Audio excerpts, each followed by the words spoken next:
स्वागत है BS record Bhojpuri news. आज हम बता रहे हैं सड़क टू का डिसलाइक 90 लाख हो चुका है। आलिया भट्ट की फिल्म सड़क 2 को लेकर भड़का सुशांत सिंह के फैंस। सड़क 2 के पोस्टर पर भड़का यूजर का गुस्सा। महेश भट्ट पहली बार अपनी बहन 2 बेटियों के साथ कर रहे हैं काम। सोशल मीडिया पर ट्रोल हो रहे हैं महेश भट्ट और आलिया भट्ट।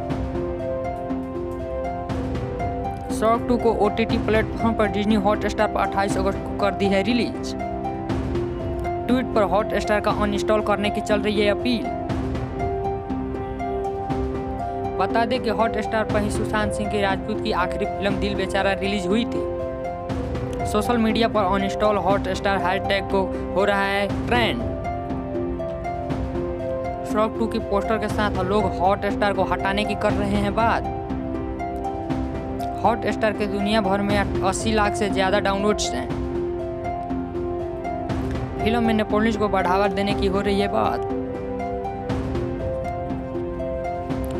10 अगस्त को आलिया भट्ट ने इंस्टाग्राम पर पोस्ट किए थे 3 पोस्टर।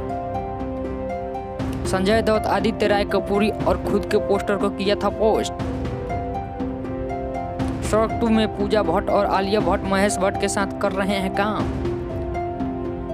फिल्म के संजय दत्त, आदित्य राय कपूर भी मुखिया भूमिका है और अभी तक कर दिया गया है 90 लाख डिसलाइक सड़क 2 को।